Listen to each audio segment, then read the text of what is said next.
Good morning students. आज हम class 10th के इस वीडियो में एक्सरसाइज 3.3 के सवाल सॉल्व करेंगे। इससे पिछले वाले वीडियो में यानी कि कल वाले वीडियो में हमने एक्सरसाइज 3.3 के सवाल में पहला सवाल सॉल्व किया था। तो इसमें कुछ बच्चों की प्रतिक्रिया ऐसी आ रही है कि जो सेकेंड सवाल है इसका, उसमें इनको कुछ प्रॉब्लम लग रही है। तो इसको हम सॉल्व करते हैं, वो कैसे होगा, उनकी समस्या को दूर करने की कोशिश भी हम करेंगे। पहले का सेकंड सवाल है, लिखा है 11x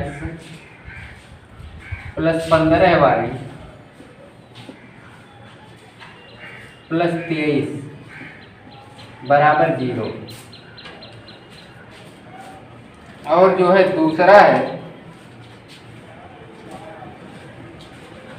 7x minus 2y minus 20 बराबर 0। तो सबसे पहले हम इस सवाल को हल करने से पहले इससे पहले वाले सवाल को देखते हैं। इसमें लिखा था क्या, 2x प्लस 3y बराबर 9 था। तो दूसरा था 3x प्लस 4y बराबर 5 था।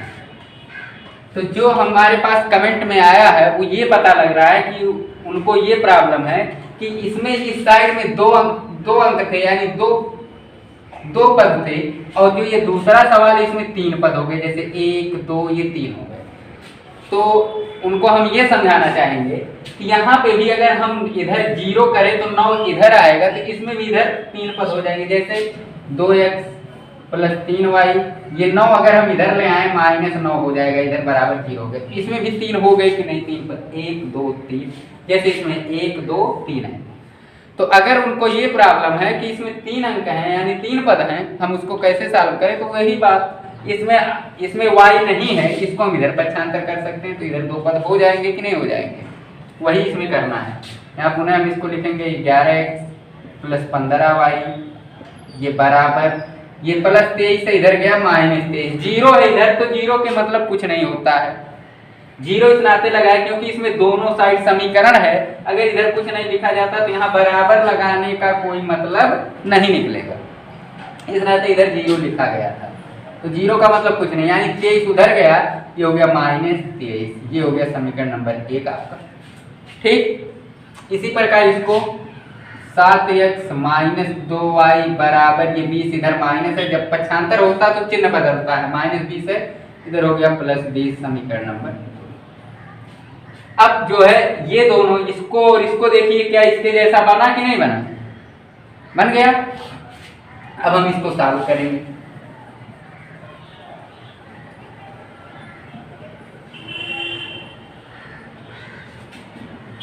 अब हमने क्या कहा था प्रतिस्थापन विधि में कि आपको क्या करना है, किसी एक समीकरण से, चाहे पहले वाले से चाहे दूसरे वाले से, किसी एक अक्षर का मान निकालकर किसी एक अक्षर का मान निकालेंगे, वो दूसरे अक्षर के पदों में आएगा। जैसे x का मान निकालेंगे तो y के पदों में आएगा, y का मान निकालेंगे तो x के पदों में आएगा। तो हम किसी भी समीकरण से वो मान निकाल सकते हैं। चलिए हम शुरू करते हैं फिर इसमें भी समीकरण 1 से। समीकरण 1 हमारा ये है 11x प्लस 15y बराबर माइनस 23, यही है। हम किसी एक अक्षर का मान, चाहे x का निकालेंगे तो y को इधर करेंगे, y का निकालेंगे तो x को इधर करेंगे, यही करेंगे। तो हम मान लिया x का निकालते हैं, तो यहाँ बचा 11x बराबर माइनस 23 माइनस 15y, यही होगा ना, इधर प्लस उधर गया माइनस। अब यहाँ पे हमको x का मान चाहिए, इधर बटे में है, गुणे में है 11, तो इधर जाएगा बटे में हो जाएगा, तो x बराबर हो गया माइनस 23 माइनस 15y बटे 11, ये हो गया x का मान। x का मान निकल गया y के पदों में। हमने किस समीकरण से निकाला, समीकरण 1 से। तो हम इसको किस में प्रतिस्थापित करेंगे भाई, समीकरण 2 में। लिखेंगे x का मान समीकरण 2 में प्रतिस्थापित करने पर। हमने इसको आपको पहले भी कल वाले वीडियो में ये बताया था कि क्यों एक से निकालो तो दूसरे में प्रतिस्थापित करो, क्यों दो से निकालो तो पहले में प्रतिस्थापित करो, बताया गया था। इसका कारण नहीं समझ में आएगा तो उस वीडियो को एक बार पुनः देख लीजिएगा। अब ये x का मान y के पदों में आया, हमने एक से निकाला तो इसको हम दो में प्रतिस्थापित करेंगे। हमने ये भी आपको बताया था कल कि अगर x का मान संख्या में आ गया, जैसे x का मान 2 आ गया, 3 आ गया, तो हम उसको किसी भी समीकरण में रख सकते हैं। लेकिन जब x का मान y के पदों में या y का मान x के पदों में है तो हम उसको जो है अगर एक से निकाले हैं तो दो में प्रतिस्थापित करते हैं, दो से निकाले हैं तो एक में प्रतिस्थापित करते हैं। इसका कारण भी बताया गया था आपको कि क्यों ऐसा करते हैं। तो अब हम इसको एक से निकाले तो इसको हम दो में प्रतिस्थापित करेंगे। दूसरा समीकरण हमारा है 7x माइनस 2y बराबर 20, यही है हमारा दूसरा समीकरण। अब हमको x के जगह पे लिखना -23 माइनस 15y बटे 11, x के जगह को मान रख देना है। चलिए रखते हैं। यहाँ x के पहले 7 है, 7 लिख लिया गया। और 7 और x के बीच में गुणे का चिन्ह है, यानी कि x का जितना भी मान होगा उस पूरे में हम 7 का गुणा करेंगे। यही हो रहा ना, 7 और x इनके बीच में गुणे का चिन्ह, तो x का मान जितना भी होगा, जो भी मान होगा उस पूरे में हमारा 7 का गुणा होगा, क्योंकि 7 का गुणा x में है। तो हम यहाँ कोष्टक में लिख रहे हैं -23 माइनस 15y बटे 11, ये तो x का मान हुआ। इसके जगह पे हमने वो मान रख दिया। अब ये -2y बराबर है 20, 7 का गुणा हम इसमें कर देंगे। अब ये ध्यान देना है कि हम गुणा ये करें कहाँ, इसमें करें कि ऊपर करें। तो ये गुणा जो होना है वो ऊपर ही होना, क्योंकि ये 7 बटे में नहीं है, वो अंश में है, हर में नहीं है, तो अंश में ही गुणा होगा। तो 7 का 23 में गुणा करेंगे, 7 तरीके 21, 7 दूनी 14, 2 16 माइनस 161 और माइनस 15 सत्ते 105y बटे 11 है, 11 रहेगा, -2y बराबर 20। ये भिन्न है, इसको भी हम भिन्न बना, ऐसे इसके बटे 1 लिख लीजिए, इसके बटे 1 कर लीजिए। अब इसको या तो एलसीएम से हल कर लीजिए, या इसका गुणा इससे, इसका गुणा इससे, नीचे का गुणा नीचे। तो 1 का 161 हम इस गुणा से ही कर रहे हैं, -161 और 1 का गुणा 105 में -105y, -11 का 2 में होगा तो 11 गुना कितना हो गया 22y, और नीचे का गुणा नीचे 11 करने 11, इधर है 20, -161 105 माइनस 22 माइनस y दोनों सजातीय पद हैं, तो इन दोनों को समान चिन्ह के साथ है तो हम जोड़ देंगे। 122 और 105 और 22 हो गया कितना -127y बटे 11 बराबर 20। इधर देखिए ये पूरा जो भी इधर है वो पूरा एक भिन्न है, बटे में है, इसके बटे में हम 1 लिख सकते हैं। क्या कर सकते हैं, 1 लिख सकते हैं। जब दोनों तरफ बराबर के दोनों तरफ पूरा पूरा भिन्न हो जाए तो हम 13 गुणा कर देते हैं। इसका गुणा इसमें करके इधर लिख दीजिए, इसका गुणा इसमें करके इधर लिख दीजिए, नीचे का नीचे तब नहीं होता। ये हो गया -161, 1 का गुणा -127 में -127y, 11 का गुणा 20 में, तो 11 दूना 22, 220 होगा।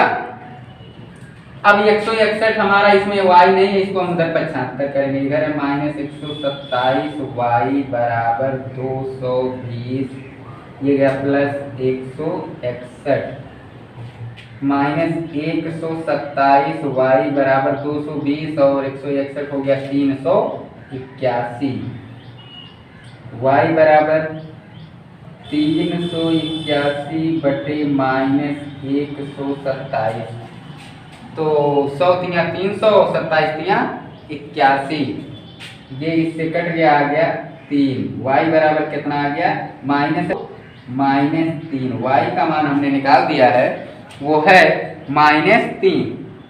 इतना सब करने के बाद अभी y का मान निकला।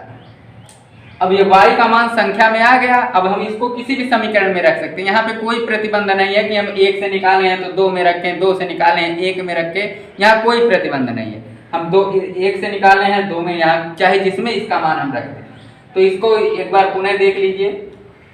यहाँ पे जो बच्चों को दिक्कत थी वो था कि इधर इसमें 3 पद हैं, पहले वाले सवाल में 2 ही पद थे। तो इधर आप ध्यान दे रहे कि इधर इसमें 0 है, लेकिन पहले वाले सवाल में बराबर के दाहिने पक्ष में 0 नहीं था, तो हम इसको इधर कर लिए -23। अब देखिए इधर इसमें 2 पद हो गए, ये इधर हो गया। वैसे इसमें भी किया गया, 20 को उधर कर लिया गया। जब पक्षांतर होता है तो ये बात आप याद रखिएगा कि चिन्ह बदलता है। गुणा में है तो भाग में जाएगा, भाग में है तो गुणा में जाएगा, धन में है तो ऋण हो जाएगा, ऋण में है तो धन हो जाएगा। तो वही हुआ, -20 को उधर पक्षांतर किया गया +20। तो अब ये समीकरण देखिए और ये समीकरण, क्या ये पहले के जैसा बना? अब हम इन दोनों को हल किए हैं। हमने बताया था कि 1 से हल करेंगे किसी एक अक्षर का, चाहे x का मान निकालेंगे तो y के पदों में आएगा, y से निकालेंगे y का मान निकालेंगे तो x के पदों में आएगा, यही होता है। अब 1 से निकाले हैं तो 2 में प्रतिस्थापित करेंगे, 2 से निकाले हैं तो 1 में प्रतिस्थापित करेंगे। ये हमने किया, इसको सॉल्व किया गया, कैलकुलेशन किया गया, y का मान हमारा निकल गया। अब y का मान किसी भी समीकरण में रख दीजिए। चलिए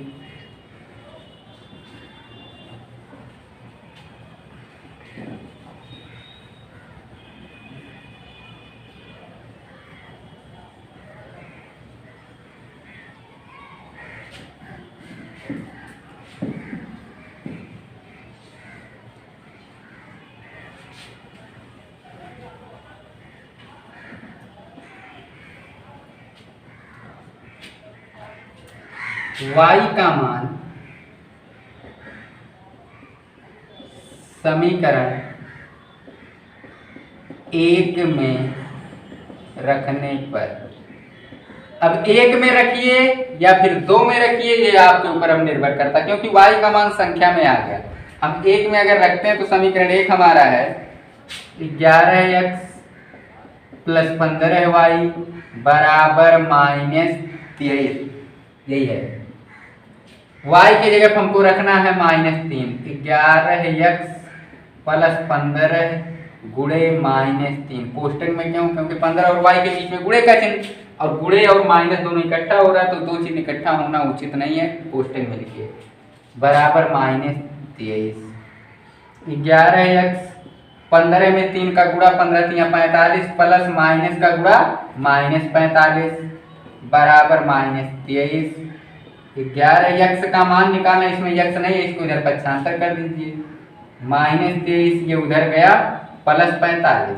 बताए थे चिन्ह से बदलता है, माइनस है बराबर के बाएं पक्ष में, दाहिने पक्ष में जाएगा प्लस हो जाएगा 11x। अब ये ना देखिएगा कि बीच में प्लस लगाए जुड़ेगा, दोनों के आगे का चिन्ह देखिए, ये धन है एक ऋण है, विपरीत चिन्ह घटेगा। 45 में से 23 घट गया, बचा 22। घटाने में जो संख्या बड़ी होगी उसके पहले का चिन्ह हम लगाएंगे। 45 बड़ा, इसके पहले चिन्ह प्लस, यहाँ लगाएं या ना लगाएं। x बराबर 22, ये 11 इधर गुणे में है, इधर आएगा भाग में हो जाएगा। 11 गुना 22, यानी x का मान 2, y का मान -3। तो इस तरह से इस सवाल को सॉल्व किया जाता है। ठीक, तो अब आप कोशिश करेंगे, जिस तरह से सवाल सॉल्व किया गया वैसे ही कोशिश करिए और आगे के सवाल सॉल्व कीजिए। तो हम फिर अब क्वेश्चन नंबर 3 भी आपको बता दे रहे हैं। क्वेश्चन नंबर 3,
क्वेश्चन नंबर पहले का तीसरा है, लिखा है x प्लस वाई बराबर 3.3। समीकरण नंबर 1 है ये। दूसरे में ध्यान दीजिए, लिखा 0.6 बटे 3x माइनस 2y बराबर -1। तो यहाँ पे आपको परेशान होने की जरूरत नहीं है। इधर ध्यान दीजिए, ये पूरा एक भिन्न है, इसमें अलग से इसके पास और कुछ नहीं है, तो इसको भी बटे करके आप एक भिन्न बना लीजिए। ठीक है, फिर एक गुणा कर लीजिए। x और y वाला हमारा उचित रहता है बाएं पक्ष में लिखना, तो इसका हम इधर गुणा करके -1 का -3x, -1 का -2y में तो +2y, इधर का गुणा इधर करके लिख लिया गया। और इसका जो है हम 1 का 0.6 में, 1 का 0.6 में तो 0.6, ये हो गया समीकरण नंबर 2। ये दोनों ध्यान दीजिए। अब हमको कोई भी अक्षर का मान निकालना है किसी दूसरे अक्षर के पदों में, तो चलिए x प्लस वाई बराबर 3.3, ध्यान लिखते हैं समीकरण 1 से।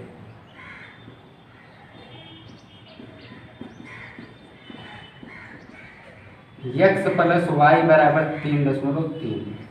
अभी आपने देखा पहले और दूसरे सवाल में हमने x का मान y के पदों में निकाला था, तो बच्चे ये सोचेंगे कि केवल x का ही मान y के पदों में निकाला जाता, तो ऐसा कुछ नहीं। चलिए हम y का मान x के पदों में भी यहाँ से निकाल देते हैं।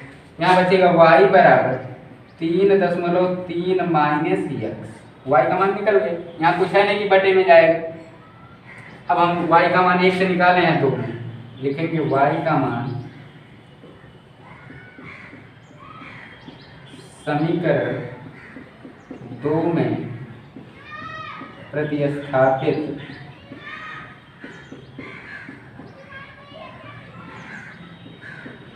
करने पर, समीकरण 2 है हमारा -3x प्लस 2y बराबर 0.6।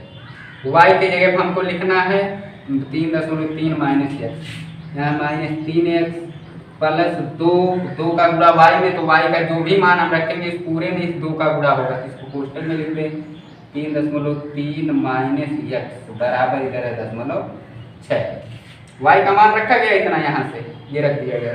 अब इसको हम सॉल्व करेंगे, -3x 2 का गुणा 3.3 में तो 6.6 प्लस 6.6, 2 का गुणा -x में तो -2x बराबर 0.6। अब यहाँ हो गया -3x -2x, ये समान चिन्ह है, सजाती पद है तो दोनों जुड़ जाएंगे। -3x -2x हो गया -5x, ये 0.6 माइनस ये उधर गया 6.6, तो 6.6 ये ऋण ये धन तो घटेगा, 5x 6.6 में से 0.6 घट गया तो बचा 6, ये संख्या बड़ी ऋण। देखिए कैसे घटाना, 6.6 में से हमको 0.6 घटाना है, 6 में से 6 घटा 0, यहाँ 0 ये 6, तो 0.0 माने कुछ नहीं, तो 6, ये संख्या बड़ी है इस नाते माइनस इधर कैंसिल, x बराबर 6/5, इधर गुणे में इधर आएगा भाग में हो जाएगा। तो इस तरीके से x का मान 6/5 हुआ, या हम भाग दे के दशमलव में निकाल सकते हैं। तो जब हम 6 में 5 से भाग देंगे तो x बराबर आएगा 5 × 5, 1 बचा 10 हो गया, 5 × 10 1.2, देख लीजिए भाग देंगे 5 × 5, 1 बचा, 0 बढ़ाए दशमलव लग गया, 5 × 10, ये हो गया x का मान निकल गया। x का मान जब हमने बताया किसी भी अक्षर का मान अगर संख्या में आ गया तो हम उसको किसी भी समीकरण में रख सकते हैं। तो हम x का मान निकल गया संख्या में, हम इसको किसी भी चाहे पहले में चाहे दूसरे में x का मान रख देंगे, y का मान हमारा निकल जाएगा। तो फिलहाल आज के वीडियो में बस यहीं तक, फिर अगले दिन मुलाकात होगी। Thank you.